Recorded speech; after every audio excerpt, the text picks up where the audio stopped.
नमस्कार साहित्य प्रेमियों, आपका स्वागत है साहित्य सागर चैनल में।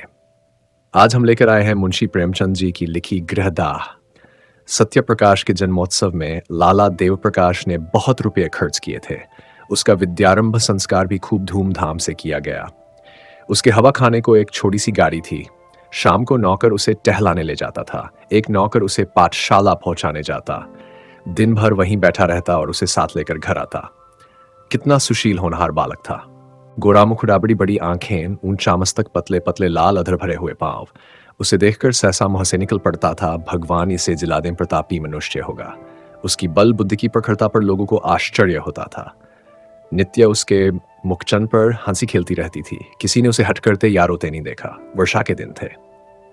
देवप्रकाश पत्नी को लेकर गंगा स्नान करने गए। नदी खूब बड़ी हुई थी, मानो अनाथ की आंखें। उनकी पत्नी मुलाजिल में बैठकर जल क्रीड़ा करने लगी। कभी आगे जाती, कभी पीछे जाती, कभी डुबकी मारती, कभी अंजुलियों से छींटे उड़ाती। देवप्रकाश ने कहा, अच्छा अब निकलो, सर्दी हो जाएगी। निर्मला ने कहा, कहो मैं छाती तक पानी में चली जाऊं देवप्रकाश, और जो कहीं पैर फिसल जाए। निर्मला, पैर क्या फिसलेगा। यह कहकर वह छाती तक पानी में चली गई। पति ने कहा, अच्छा अब आगे पैर न रखना, किंतु निर्मला के सिर पर मौत खेल रही थी। यह लकीड़ा नहीं मिट गई। उसने एक पग और आगे बढ़ाया और फिसल लगी। मुंह से एक चीख निकली। दोनों हाथ सहारे के लिए ऊपर उठे और फिर जलमग्न हो गए। एक पल में प्यासी नदी उसे पी गई। देवप्रकाश खड़े तौलिया से देह पोंछ रहे थे। तुरंत पानी में कूदे, साथ का खाड़ भी कूदा। दो मल्लाह भी कूद पड़े। सबने डुबकियां मारी। टोला पर निर्मला का पता न चला। तब रोगी मंगवाई गई।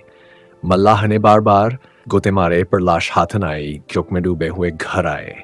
सत्यप्रकाश किसी उपहार की आशा से दौड़ा। पिता ने गोद में उठा लिया और बड़े यत्न करने भी अपनी सिसकी को न रोक सके। सत्यप्रकाश ने पूछा, अम्मा कहाँ है देव? बेटा, गंगा ने उन्हें नेवता खाने के लिए रोक लिया। सत्यप्रकाश ने उनके मुख की ओर जिज्ञासा भाव से देखा और आशय समझ गया। अम्मा अम्मा कहकर रोने लगा। मातृहीन बालक संसार का सबसे करुणाजनक प्राणी है। दीन से दीन प्राणियों को भी ईश्वर का आधार होता है। उनके हृदय को सहलाता रहता है। मातृहीन बालक इस आधार चित होता है। माता ही उसके जीवन का एकमात्र आधार होती है। माता के बिना वह पंखहीन पक्षी है। सत्यप्रकाश का एकांत से प्रेम हो गया। अकेला बैठा रहता। वृक्षों में उसे कुछ सहानुभूति का अज्ञात अनुभव होता था, जो घर के प्राणियों से उसे न मिलती थी। माता प्रेम था तो सभी प्रेम करते थे। माता का प्रेम उड़ गया तो सभी निष्ठुर हो गए। आंखों में भी वह प्रेम ज्योति न रही। दरिद्र को कौन भिक्षा देता है। 6 महीने बीत गए। सहसा एक दिन उसे मालूम, हाँ मेरी नी माता आने वाली है। दौड़ा पिता के पास गया, पूछा, क्या मेरी नी माता आएंगी? पिता ने कहा, हाँ बेटा, वे आकर तुम्हें प्यार करेंगी। सत्य, क्या मेरी ही मां स्वर्ग से आ जाएंगी देव? हाँ, वही माता आ जाएगी। सत्य, मुझे उसी तरह प्यार करेंगी देवप्रकाश। इसका क्या उत्तर देते? मगर सत्यप्रकाश उस दिन से प्रसन्न मन रहने लगा। अम्मा आएंगी, मुझे गोद में लेकर प्यार करेंगी। अब मैं उन्हें कभी दिक न करूंगा, कभी जिद न करूंगा। उन्हें अच्छी कहानियां सुनाया करूंगा। विवाह के दिन आए। घर में तैयारियां होने लगी। सत्यप्रकाश खुशी से फूला न समाता। मेरी नई अम्मा आएंगी। बारात में वह भी गया। नए नए कपड़े मिले। पालकी पर बैठा। नानी ने अंदर बुलाया और उसे गोद में लेकर एक अशरफी दी। वहीं उसे नई माता के दर्शन हुए। नानी ने नई माता से कहा, बेटी कैसा सुंदर बालक है, इसे प्यार करना। सत्यप्रकाश ने नई माता को देखा और मुग्ध हो गया। बच्चे भी रूप के उपासक होते हैं। एक लावण्यमयी मूर्ति आभूषण से लदी सामने खड़ी थी। उसने दोनों हाथों से उसका अंचल पकड़कर कहा, अम्मा। कितना अरुचिकर शब्द था, कितना लज्जायुक्त, कितना अप्रिय। वहलना जो दे प्रिया नाम से संबोधित होती थी, यह उत्तरदायित्व, त्याग और क्षमा का संबोधन जैसा की। अभी वह प्रेम और विलास का सुख स्वप्न देख रही थी। यौवन काल की मदमे वायु तरंगों में आंदोलित हो रही थी। इस शब्द ने उसके स्वप्न को भंग कर दिया। कुछ रुष्ट होकर बोली, मुझे अम्मा मत कहो। सत्यप्रकाश ने विस्मित नेत्रों से देखा। उसका बाल स्वप्न भी भंग हो गया। आंखें बड़बागी। नानी ने कहा, बेटी देखो, लड़के का दिल छोटा हो गया। वह क्या जाने क्या कहना चाहिए। अम्मा खा दिया तुम्हें, कौन सी चोट लगा गई? देवप्रिया ने कहा, मुझे अम्मा न कहे। सौतका पुत्र भी माता की आंखों में क्यों न खटकता है, इसका निर्णय आज तक किसी मनोभाव के पंडित ने नहीं किया। हम किस गिनती में हैं? देवप्रिया जब तक गर्भिणी न हुई, प्रकाश से भी कभी बातें करती, कहानियां सुनाती, किंतु गर्भिणी होते ही उसका व्यवहार हो गया और प्रसव काल जो निकट आता था, उसकी कठोरता बढ़ती ही जाती थी। जिस दिन उसकी गोद में एक चांद से जचे आगमन हुआ, से प्रकाश खूब थका, कूदा और सौरग्रह में दौड़ा हुआ बच्चे को देखने बच्चा देवप्रिया की गोद में सो रहा था। सत्यप्रकाश ने बड़ी उत्सुकता से बच्चे को विमाता की गोद से उठाना चाहा कि सहसादी प्रिया ने सरोज स्वर में कहा, खबरदार, इसे मत छूना, नहीं तो कान पकड़कर उखाड़ लूंगी। बालक उल्टे पांव लौट आया और कोठे की छत पर जाकर खूब रोया। कितना सुंदर बच्चा है, मैं उसे गोद में लेकर बैठता तो कैसा मजा आता। मैं उसे गिराता थोड़े ही, फिर इन्होंने क्यों मुझे झिड़क दिया। भोला बालक क्या जानता था कि इस झिड़की का कर माता की सावधानी नहीं, कुछ और ही है। एक दिन शिशु सो रहा था, उसका नाम जान प्रकाशर खा गया था। देवप्रिया स्नानागार में। सत्यप्रकाश चुपके से आया और बच्चे का ओढ़ना हटाकर उसे अनुराग में नेत्रों से देखने लगा।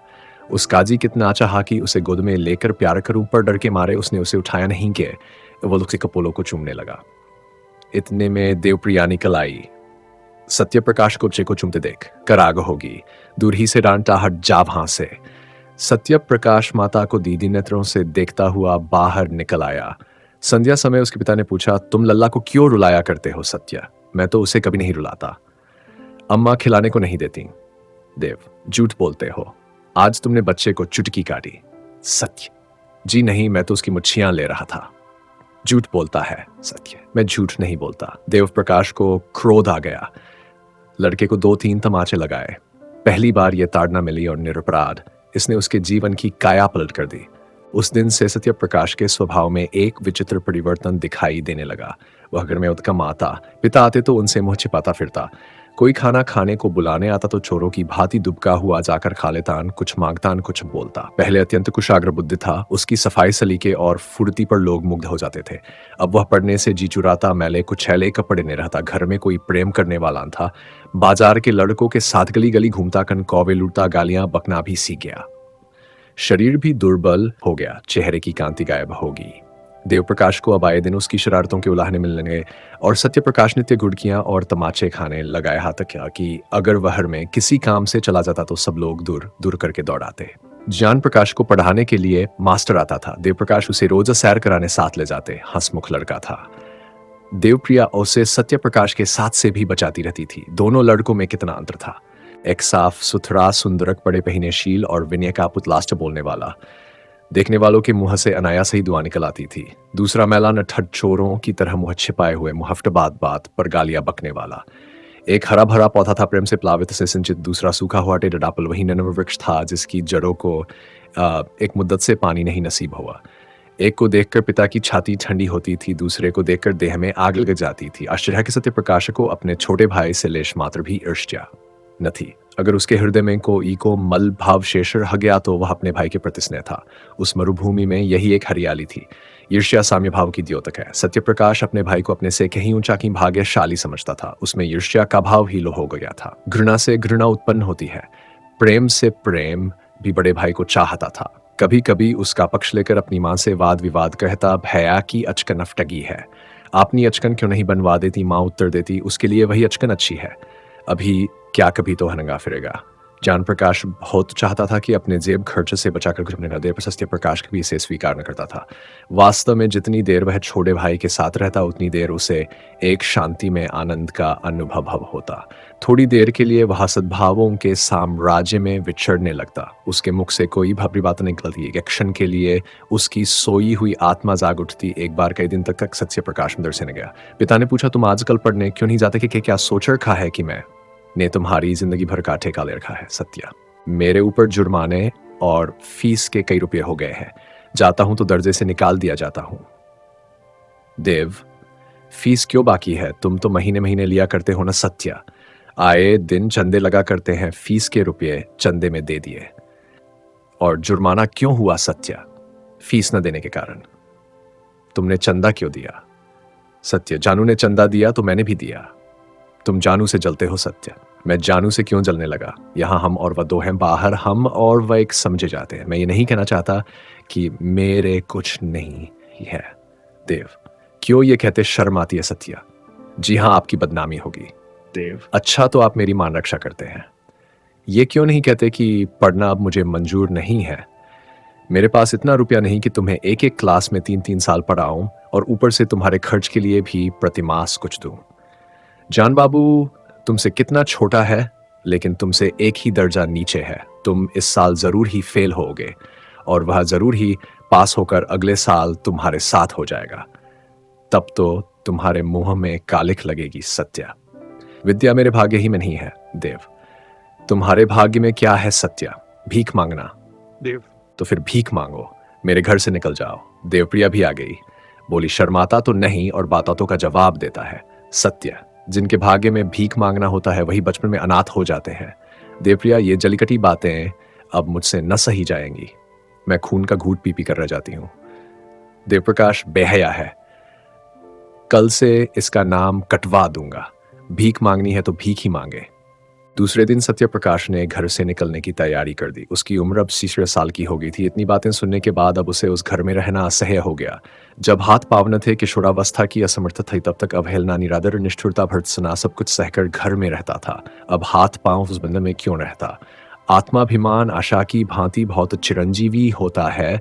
गर्मी के दिन थे, दोपहर का समय, घर के सपर। सत्यप्रकाश ने अपनी धोती बगल में दबाई, छोटा साबेगा हाथ में लिया और चाहता था कि चुपके से बैठक से निकल जाए कि जानू आ गया और उसे ही जाने को तैयार देखकर बोला, कहाँ जाते हो भैया? सत्य, जाता हूं कहीं नौकरी करूंगा।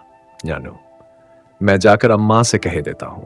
सत्य, तो फिर मैं तुमसे छिप कर चला जाऊंगा। क्यों चले जाओगे? तुम्हें मेरी जरा भी मोहब्बत नहीं हनन? सत्यप्रकाश ने भाई को गले लाकर कहा, तुम्हें छोड़कर जाने को जी तो नहीं चाहता, लेकिन जहां कोई पूछने वाला नहीं है वहां पड़े रहना बेहयाई है। कहीं 10-5 की नौकरी कर लूंगा और पेट पालता रहूंगा। और किस लायक हूं जानू? तुमसे अम्मा क्यों इतना चिढ़ती हैं? मुझे तुमसे मिलने को मना करती हैं। सत्य, मेरे नसीब खोटे हैं और क्या क्या। जानू, तुम लिखने पढ़ने में जी नहीं लगाते। सत्य, लगता ही नहीं कैसे लगाऊं। जब कोई परवाह नहीं करता तो मैं भी सोचता हूं है यही ना होगा, ठोकर खाऊंगा। मुझे भूल तो न जाओगे? मैं तुम्हारे पास खत लिखा करूंगा, मुझे भी एक बार अपने यहां बुलाना। सत्य, तुम्हारे स्कूल के पते से चिट्ठी लिखूंगा। जानू, मुझे न जाने क्यों तुम्हारी बड़ी मोहब्बत लगती है। सत्य, मैं तुम्हें सदैव याद रखूंगा। यह कहकर उसने फिर भाई को गले लगाया और घर से निकल पड़ा। पास एक कौड़ी भी न थी और वह कलकत्ते जा रहा था। सत्यप्रकाश कलकत्ते क्यों कर पहुंचा, इसका वृत्तांत लिखना व्यर्थ है। युवकों में दुस्साहस की मात्रा अधिक होती है। वे हवा में किले बना सकते हैं, धरती पर नाव चला सकते हैं। कठिनाइयों की उन्हें कुछ परवाह नहीं होती, अपने ऊपर असीम विश्वास होता है। कलकत्ते पहुंचना असाक्ष्य था। सत्यप्रकाश चतुर युवक था। पहले ही उसने निश्चय कर लिया था कि कलकत्ते में क्या करूंगा, कहाँ रहूंगा। उसके बेग में लिखने की सामग्री मौजूद। बड़े शहर में जीविका का प्रश्न कठिन भी है और सरल भी है। सरल है उनके लिए जो हाथ से काम कर सकते हैं, कठिन है उनके लिए जो कलम से काम करते हैं। सत्यप्रकाश मजदूरी करना नीच काम समझता था। उसने एक धर्मशाला में असबाब रखा। बाद में शहर के मुख्य स्थानों का निरीक्षण करके एक डाकघर के सामने लिखने का सामान लेकर बैठ गया और बड़ मजदूरों की चिट्ठियां, मनी ऑर्डर आदि लिखने का व्यवसाय करने लगा। उसको इतने पैसे भी न मिले कि भरपेट भोजन करता, लेकिन धीरे धीरे आमदनी बढ़ने लगी। वह मजदूरों से इतने विनय के साथ बातें करता और उनके समाचार इतने विस्तार से लिखता कि बस वे पत्र को सुनकर बहुत प्रसन्न होते। अशिक्षित लोग एक ही बात को दो दो तीन तीन बार लिखाते हैं। उनकी दशा ठीक रोगियों की सी होती है जो वैद्य से अपनी व्यथा और वेदना का वृत्तांत कहते नहीं थकते। सत्यप्रकाश सूत्र को व्याख्या का रूप देकर मजदूरों को मुग्ध कर देता था। एक संतुष्ट होकर जाता तो अपने के अन्य भाइयों को खोज लाता। एक ही महीने में उसे 1 रुपये रोज मिलने लगा। उसने धर्मशाला से निकलकर शहर से बाहर 5 रुपये महीने पर एक छोटी सी कोठरी ले ली। बर्तन अपने हाथों से धो जमीन पर सोता। उस अपने निर्वासन पर जरा भी खेद और दुख न था। घर के लोगों की कभी याद न आती। वह अपनी दशा पर संतुष्ट था। केवल ज्ञान प्रकाश की प्रेमयुक्त बातें न भूलती। अंधकार में यही एक प्रकाश था। विदाई का अंतिम दृश्य आंखों के सामने फिरा करता। जीविका से निश्चिंत होकर उसने ज्ञान प्रकाश को एक पत्र लिखा। उत्तर आया तो उसके आनंद की सीमा न रही। जानू मुझे याद करके रोता है, मेरे पास आना चाहता है, स्वास्थ्य भी अच्छा नहीं है। प्यासे को पानी से जो तृप्ति होती है वही तृप्ति इस पत्र सत्य प्रकाश को हुई। मैं अकेला ही हूं, कोई मुझे भी चाहता है, मुझे भी याद करता है। उसी दिन से सत्य प्रकाश को यह चिंता हुई कि जान के लिए कोई उपहार भेजूं। युवकों को मित्र बहुत जल्द मिल जाते हैं। सत्यप्रकाश को भी कई युवकों से मित्रता हो गई थी। उनके साथ कई बार सिनेमा देखने गया। कई बार बूटी, भंग, शराब, कबाब की भी ठहरी। आए नाते लंघी का शौक भी पैदा हुआ जो कुछ पाता उड़ा देता। बड़े वेग से नैतिक पतन और शारीरिक विनाश की ओर दौड़ा चला जाता था। इस प्रेम पत्र ने उसके पैर पकड़ लिए। उपहार के प्रयास ने इन दुर्व्यसनों को तिरोहित करना शुरू किया। सिनेमा का चस्का छूटा, मित्रों को हिले हवाले कर करके टालने लगा। भोजन भी रूखा सूखा करने लगा। धन संचय की चिंता ने सारी इच्छाओं को परास्त कर दिया।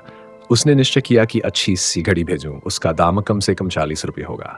अगर 3 महीने तक एक कौड़ी का भी अपव्ययन करूं तो घड़ी मिल सकती है। जानू घड़ी देखकर कैसा खुश होगा। अम्मा और बाबूजी भी देखेंगे, उन्हें मालूम हो जाएगा कि मैं भूखों नहीं मर रहा हूँ।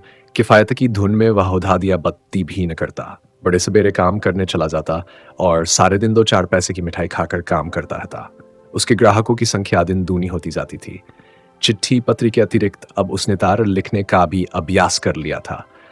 2 ही महीने में उसके पास 50 रुपये एकत्र हो गए और जब घड़ी के सुनहरी छें का पार्सल बनाकर जानू के नाम भेज दिया तो उसका चित्त इतना उत्साहित था मानो किसी निस्संतान पुरुष के बालक हुआ हो। घर कितनी कोमल पवित्र मनोहर स्मृतियों को जागृत कर देता है। यह प्रेम का निवास स्थान है। प्रेम ने बहुत तपस्या करके यह वरदान पाया है। किशोरावस्था में घर माता पिता भाई बहन की सहेली के प्रेम की याद दिलाता है। प्रौढ़ावस्था में गृहिणी और बाल बच्चों के प्रेम की। यही वह लहर है जो मानव जीवन मात्र को स्थिर रखता है, उसे समुद्र की वेगवती लहरों में बहने और चट्टानों सेट कराने से बचाता है। यही वह मंडप है जो जीवन को समस्त विघ्न बाधाओं से सुरक्षित रखता है। सत्य प्रकाश का घर कहा था, वह कौन सी शक्ति थी जो कत्ते के विराट प्रलोभन से उसकी रक्षा करती थी। माता का प्रेम, पिता का स्नेह, बाल बच्चों की चिंता नहीं, उनका रक्ष उद्धारक, उसका पारितोषिक के प्रकाश का स्नेह था। उसी के निमित्त वह एक पैसे की किफायत करता था, उसी के लिए वह कठिन परिश्रम करता और धनोपार्जन के लिए नए उपाय सोचता था। उसे ज्ञान प्रकाश के पत्रों से मालूम हुआ था कि इन दिनों देव प्रकाश की आर्थिक स्थिति अच्छी नहीं है। वे एक घर बनवा रहे हैं जिसमें व्यय अनुमान से अधिक हो जाने के कारण ऋण लेना पड़ा है, इसलिए अब ज्ञान प्रकाश को पढ़ाने के लिए घर पर मास्टर नहीं आता। तब से सत्य प्रकाश प्रति माह अनु के पास कुछ अनुकर अवश्य भेज देता था। वह अब केवल पत्र लेखन था, लिखने के सामान की एक ची दुकान भी उसने खोल ली थी। इससे अच्छी आमदनी हो जाती थी। इस तरह 5 वर्ष बीत गए। रसिक मित्रों ने जब देखा कि अब यह हत्थे नहीं चढ़ता तो उसके पाना जाना छोड़ दिया। संध्या का समय था। देव प्रकाश अपने मकान में बैठे देवप्रिया से जान प्रकाश के विवाह के संबंध में बातें कर रहे थे। जानू अब 17 वर्ष का सुंदर युवक था। बाल विवाह के विरोधी होने पर भी देव प्रकाश अब इस शुभ मुहूर्त को न टाल सकते थे, विशेषतः जब कोई महाशय 50,000 रुपये दायज देने को प्रस्तुत हो। देव प्रकाश, मैं तो तैयार हूं, लेकिन तुम्हारा लड़का भी तो तैयार हो। देवप्रिया, तुम बातचीत पक्की कर लो, वह तैयार हो ही जाएगा। सभी लड़के पहले नहीं करते हैं। देव, जानू का इनकार केवल संकोच का इनकार नहीं है, वह सिद्धांत का इनकार है। वह साफ साफ कह रहा है कि जब तक भैया का विवाह न होगा मैं अपना विवाह करने पर राजी नहीं हूं। देवप्रिया, उसकी कौन चलावे, वहां कोई रखैली रख ली होगी। विवाह क्यों करेगा, वहां कोई देखने जाता है। देव, तुर्स झुंझला कर रखैली रख ली होती तो तुम्हारे लड़के को 40 रुपये महीने न भेजता और नवी चीजें ही देता जो पहले महीने से अब तक बराबर देता चला आता है। न जाने क्यों तुम्हारा मन उसकी ओर से इतना मैला हो गया है। चाहे वह हजारा निकाल कर भी दे दे, लेकिन तुम न पसीजोगी। देवप्रिया नाराज होकर चली गई। देवप्रकाश उससे ही कहलाना चाहते थे कि पहले सत्य प्रकाश का विवाह करना उचित है, किंतु वह कभी इस प्रसंग को आने ही न देती थी। स्वयं देवप्रकाश की यह हार्दिक इच्छा थी कि पहले बड़े लड़के का विवाह करें, पर उन्होंने भी आज तक सत्य प्रकाश को कोई पत्र न लिखा था। देवप्रिया के जाने के बाद उन्होंने आज पहली बार सत्य प्रकाश को पत्र लिखा। पहले इतने दिनों तक चुपचाप रहने के लिए क्षमा मांगी, तब उसे एक बार खाने का लिखा। अब मैं कुछ ही दिनों का मेहमान हूं। मेरी अभिलाषा है कि तुम्हारा और तुम्हारे छोटे भाई का विवाह देख लो। मुझे बहुत दुख होगा यदि तुम मेरी विनय स्वीकार न करोगे। ज्ञान प्रकाश के असमंजस की बात भी लिखित में इस पद पर जोर दिया कि किसी और विचार से नहीं तो जानू के प्रेम के नाते ही तुम्हें इस बंधन में पड़ना होगा। सत्य प्रकाश को यह पत्र मिला तो उसे बहुत खेद हुआ। मेरे भ्रातृस्नेह का यह परिणाम होगा, मुझे न मालूम था। इसके साथ ही उसे ईर्ष्या में आनंद हुआ कि अम्मा और दादा के अब तो कुछ मानसिक पीड़ा होगी। मेरी उन थी, मैं तो मर भी जाऊं तो भी उनकी आंखों में आंसू आए। 100 वर्ष हो गए, कभी भूल कर भी पत्र न लिखा कि मरा है या जीता है। अब जान प्रकाश अंत में विवाह करने पर राजी तो हो जाएगा, लेकिन सहज में नहीं। कुछ न हो तो मुझे तो एक बार अपने इनकार के कारण लिखने का अवसर मिला। जानू को मुझसे प्रेम है, लेकिन उसके कारण मैं पारिवारिक न्याय का दोषी न बनूंगा। हमारा पारिवारिक जीवन संपूर्णतः अन्यायमय है। यह हुकुमती और वैमनस्य, क्रूरता और नृशंसता का बीजारोपण करता है। इसी माया में फंसकर मनुष्य अपनी संतान का शत्रु हो जाता है। न मैं आंखों देखकर यह मक्खीन निगलूंगा। मैं जानू को समझाऊंगा, अवश्य माँ है वह सब उसके विवाह के निमित्त तर्पण भी कर दूंगा। बस इससे ज्यादा मैं और कुछ नहीं कर सकता। अगर जानू भी अविवाहित रहे तो संसार कौन सूना हो जाएगा। ऐसे पिता का पुत्र क्या वंश परंपरा का पालन करेगा? क्या उसके जीवन में फिर वही अभिनय दोहराया जाएगा जिसने मेरा सर्वनाश कर दिया? दूसरे दिन सत्य प्रकाश ने 500 रुपये पिता के पास भेजे और पत्र का उत्तर लिखा कि मेरा अहोभाग्य जो आपने मुझे याद किया, अनु का विवाह निश्चित हो गया, इसकी बधाई। इन रुपयों से नववधू के लिए कोई आभूषण बनवा दीजिएगा। रही मेरे विवाह की बात, मैंने अपनी आंखों से जो कुछ देखा है और मेरे सिर पर जो कुछ बीता है उस पर ध्यान देते हुए यदि मैं कुटुंब पाश में फूसू तो मुझसे बड़ा उल्लू संसार में न होगा। मुझे आशा है आप मुझे क्षण विवाह की चर्चा ही से मेरे हृदय को आघात पहुंचता है। दूसरा पत्र जान प्रकाश को लिखा कि माता पिता की आज्ञा को शिरोधार्य करो। मैं अपड़ मूर्ख बुद्धिहीन आदमी हूं, मुझे विवाह करने का कोई अधिकार नहीं है। मैं तुम्हारे विवाह के शुभोत्सव है, मैं इनसे मिलित हो सकूंगा, लेकिन मेरे लिए इससे बढ़कर आनंद और संतोष का कोई विषय नहीं हो सकता। देव प्रकाश ये पढ़कर अवाक रह गए। फिर आग्रह करने का साहस न हुआ। देवप्रिया ने नाक से कोड़कर कहा, यह लौंडा देखने को सीधा है, जहर का बुझाया हुआ, कैसा सौकों से बैठा हुआ बर्छियों से छेद रहा है। किंतु जान प्रकाश ने यह पत्र पढ़ा तो उसे मर्माघात पहुंचा। दादा और अम्मा के अन्याय ने ही उन्हें भीषण व्रत धारण करने पर बाध्य किया है। इन्हीं ने उन्हें निर्वासित किया है और शायद सदा के लिए। न जाने अम्मा को उनसे क्यों इतनी जलन हुई। मुझे तो अब याद आता है कि किशोरावस्था से बड़े आज्ञाकारी, विनयशील और गंभीर थे। अम्मा की बातों का उन्हें जवाब देते नहीं सुना। मैं अच्छे से अच्छा खाता फिर भी उनके तीवर मैलिन हुए, हालांकि उन्हें जलना चाहिए था। ऐसी दशा में अगर हस्ती जीवन से घृणा होगी तो आश्चर्य ही क्या, फिर मैं ही क्यों इस विपत्ति में अफसूस, कौन जाने मुझे भी ही परिस्थिति का सामना करना पड़े। भैया ने बहुत सोच समझ कर यह धारणा की है। संध्या में जब उसके माता पिता बैठे हुए इसी समस्या पर विचार कर रहे, जान प्रकाश ने आकर कहा, मैं कल भैया से मिलने जाऊंगा, क्या कलकत्ता जाओगे जान? जी हाँ, उन्हीं को क्यों नहीं बुलाते जनान? उन्हें कौन मुंह लेकर बुलाऊं? आप लोगों ने पहले ही मेरे मुंह में कालिक लगा दी है। ऐसा देव पुरुष आप लोगों के कारण विदेश में ठोकर खा रहा है और मैं इतना निर्लज हो जाऊं कि देवप्रिया, अच्छा चुप रह, नहीं ब्याह करना है, नंकर जले पर लोन मत छिड़क। माता पिता का धर्म है इसलिए कहती हूं, नहीं तो हाँ, ठेंगे की परवाह नहीं है। तू चाहे ब्याह कर चाहे कुंवारा रह, पर मेरी आंखों से दूर हो जा। जान, क्या मेरी सूरत से भी घृणा हो गई देवप्रिया? जब तू हमारे कहने ही में नहीं तो जहां चाहे रह, हम भी समझ लेंगे कि भगवान ने लड़का ही नहीं दिया। देव, क्यों व्यर्थ में ऐसे कटु वचन बोलती हो जान? अगर आप लोगों की ही इच्छा है तो ये होगा। देव प्रकाश ने देखा कि बात का बतंगड़ हुआ चाहता है। ज्ञान प्रकाश को इशारे से टाल दिया और पत्नी के क्रोध को शांत करने की चेष्टा करने लगे। मगर देवप्रिया फूट फूट कर रो रही थी और बार बार कहती थी, मैं इसकी सूरत नहीं देखूंगी। अंत में देव प्रकाश ने चिढ़कर कहा, तो तुम्ही ने तो टूब वचन खाकर उससे उत्तेजित कर दिया। देवप्रिया, यह सब विष उसी चांडाल ने बोया है जो यहाँ से 7 समुद्र पार बैठा मुझे मिट्टी में मिलाने का उपाय कर रहा है। मेरे बेटे को मुझसे छीनने के लिए उसने प्रेम का स्वांग भरा है। मैं उसकी नस नस पहचानती हूँ। उसका यह मंत्र मेरी जाने लेकर छोड़ेगा नहीं। मैं अज्ञान हूँ जिसने कभी मेरी बात का काजवा नहीं दिया है, मुझे नजलाता। अरे तो क्या वह विवाह ही न करेगा? अभी गुस्से में अनाप शनाप बक गया है। जरा शांत हो जाएगा तो मैं समझाकर राजी कर दूंगा। देवप्रिया मेरे हाथ से निकल गया। देवप्रिया की आशा देव प्रकाश ने बेटे को बहुत समझाया, कहा, तुम्हारी माता इस शोक से मर जाएगी, किंतु कुछ असर न हुआ। उसने एक बार नहीं करके हाँ न की, निदान भी निराश होकर बैठ रहे। 3 साल तक प्रतिवर्ष विवाह के दिनों में यह प्रश्न उठता रहा, पर जान प्रकाश अपनी प्रतिज्ञा पर माता का रोना धोना निष्फल हुआ। हाँ, उसने माता की एक बात मान ली, वह भाई से मिलने। 3 साल में घर में बड़ा परिवर्तन हो गया।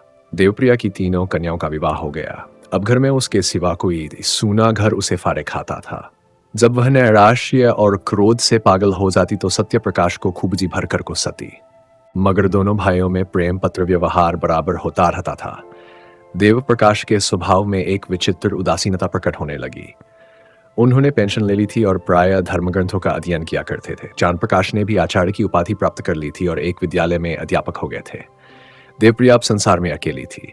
देवप्रिया अपने पुत्र को गृहस्थी की ओर खींचने के लिए नित्यों की किया करती। बिरादरी में कौन सी कन्या सुंदरी है, गुणवती है, शिक्षिता है, उसका बखान किया करती। पर जान प्रकाश को इन बातों के सुनने की भी फुर्सत न थी।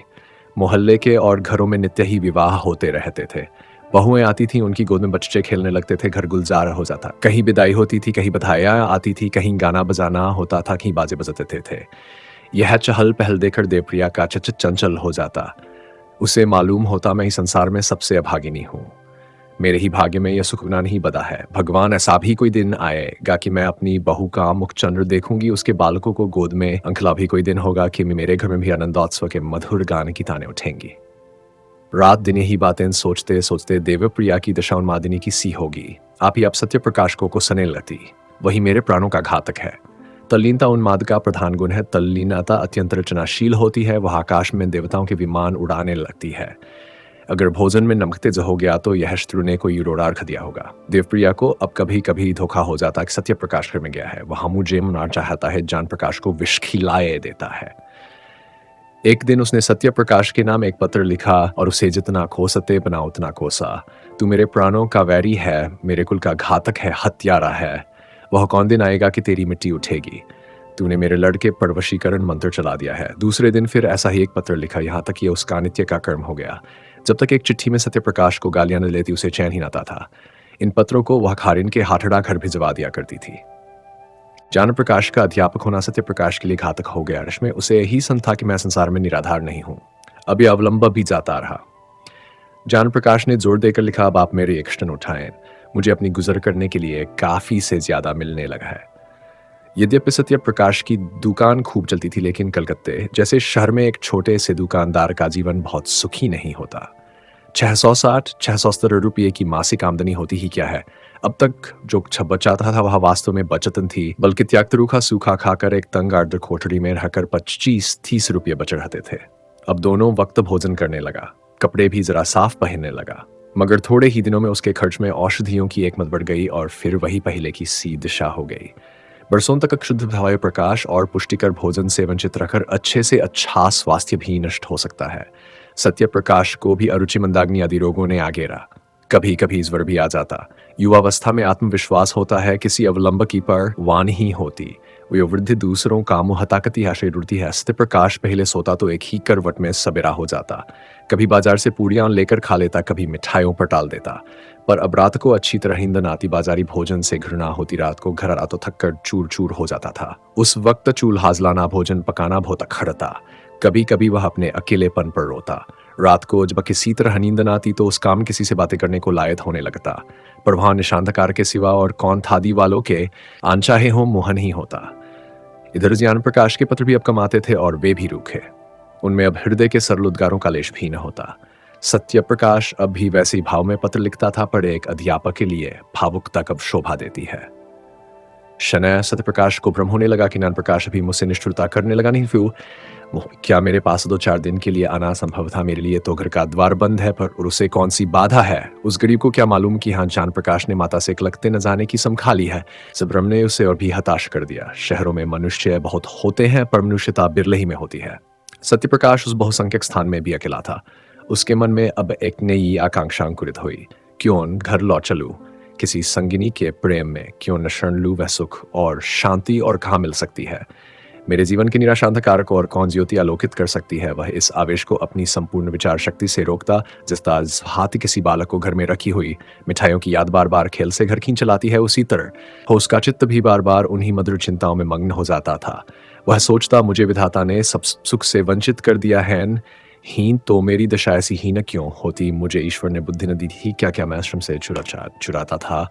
अगर बालपन में ही मेरे उत्साह और अभिरुचि पर तुषारण पड़ गया होता, मेरी बुद्धि शक्तियों का ग्लान घुमने दिया गया होता, तो मैं आदमी हान लेने के लिए इस विदेश में न पड़ा रहता। नहीं, मैं अपने ऊपर यह अत्याचार न करूंगा। महीनों तक सत्य प्रकाश के मन और बुद्धि में यह संग्राम होता रहा। एक दिन वो दुकान से आकर चूल्हा जलाने जा रहा था कि डाकिये ने पुकारा। जान प्रकाश के सिवा उसके पास और किसी के पत्र न आते थे। आज ही उसका पत्र आ चुका था, तो क्यों किसी अनिष्ट की आशंका हुई। पत्र लेकर पढ़ने लगा।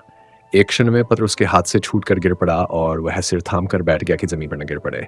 यह देवप्रिया की विषयुक्त लेखनी से निकला हुआ जहर का प्याला था, जिसने एक पल में संचाहीन कर दिया उसकी सारी मर्मान तक। व्यथा, क्रोध, नैराश्य, कृतज्ञता, ग्लानि केवल एक ठंडी सांस में समाप्त हो गई। वह जाकर चारपाई पर लेटा। मानसिक व्यथा आग से पानी। हाँ, सारा जीवन नष्ट हो गया। मैं जान प्रकाश का शत्रु हूं। मैं इतने दिनों से केवल उसके जीवन को मिट्टी में मिलाने के लिए ही प्रेम का स्वांग भर रहा हूं। भगवान, इसके तुम ही साक्षी हो। दूसरे दिन फिर देवप्रिया का पत्र पहुंचा। सत्यप्रकाश ने उसे एक रफा डाला पड़ने की हिम्मत न पड़ी। एक ही दिन पीछे तीसरा उसका भी वही अंत हुआ। फिर वह एक निका कर्म हो गया।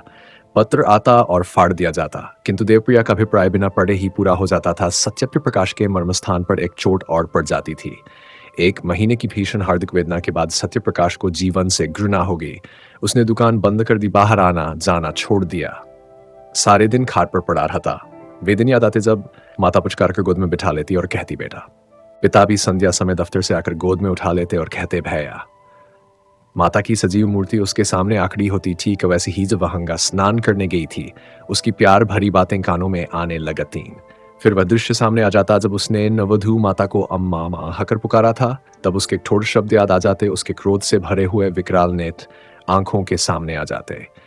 उसे अब अपना सिसक सिसक कर रोना याद आ जाता। फिर सौरगृह का दृश्य सामने आता, उसने कितने प्रेम से बच्चे को गोद में लेना चाहा था। तब माता के वज्र के से शब्द कानों में गूंजने लगते।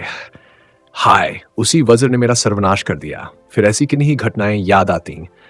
अब बिना किसी अपराध के मां डांट बताती। पिता का निर्दय निष्ठुर व्यवहार याद आने लगता। उनका बात बात पर त्योरियां बदलना, माता के मिथ्यापवादों पर विश्वास करना। मेरा सारा जीवन नष्ट हो गया। तब वह करवट बदल लेता और फिर वही दृश्य आंखों में फिरने लगते। फिर करवट बदलता और चिल्लाकर कहता, इस जीवन का अंत क्यों नहीं हो जाता। इस भांति पड़े पड़े उसे कई दिन हो गए। संध्या हो गई थी कि सहसा उसे द्वार पर किसी के पुकारने की आवाज सुनाई पड़ी। उसने कान लगाकर सुना और चौंक पड़ा। किसी परिचित मनुष्य की आवाज थी। दौड़ा द्वार पर आया तो देखा ज्ञान प्रकाश खड़ा है। कितना रूपवान पुरुष था। वह उसके गले से लिपट गया। ज्ञान प्रकाश ने उसके पैरों को स्पर्श किया। दोनों भाई घर में छाया हुआ था। घर की यह दिशा देखकर ज्ञान प्रकाश, जो अब तक ने कंठ के आवेग को रोके था, रो पड़ा। सत्यप्रकाश ने लालटेन जलाई। घर क्या था, भूत कारेरा था। सत्यप्रकाश ने जल्दी से एक कुर्ता गले में डाल लिया। ज्ञान प्रकाश भाई का अर्जशीर पीलाम बुझी हुई आंखें देखता था और रोता था। सत्यप्रकाश ने कहा, मैं आज ज्ञान प्रकाश वह देख ही रहा हूं।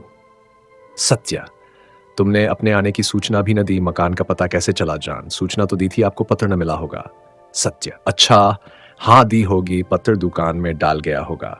मैं इधर कई दिनों से दुकान नहीं गया। घर पर सब कुशल है जान। माता जी का देहांत हो गया। सत्य रे, क्या बीमार थी जान? जी नहीं, मालूम नहीं क्या खा लिया। इधर उन्हें उन्माद सा हो गया था। पिताजी ने कुछ कटुवचन कहे थे, शायद इसी पर कुछ खा लिया। सत्य, पिताजी तो कुशल से हैं जान। हाँ, अभी मरे नहीं है। सत्य, अरे क्या बहुत बीमार हैं जान। माता ने विष खा लिया तो वे उनका मुंह खोलकर दवा पिला रहे थे। माताजी ने जोर से उनकी 2 उंगलियां काट ली। वही विष उनके शरीर में पहुंच गया। तब से सारा शरीर सूज आया है। अस्पताल में पड़े हुए हैं। किसी को देखते हैं तो काटने दौड़ते हैं। बचने की आशा नहीं है। सब तो घर ही चौपट हो गया जान। ऐसे घर को अब से बहुत पहले चौपट हो जाना चाहिए था। तीसरे दिन दोनों भाई प्रातःकाल कलकत्ते से विदा होकर चल दिए। यदि इस प्रस्तुति ने आपके हृदय को स्पर्श किया हो तो कृपया इस वीडियो को लाइक करें, कमेंट करें और साहित्य सागर चैनल को सब्सक्राइब करना ना भूलें। धन्यवाद।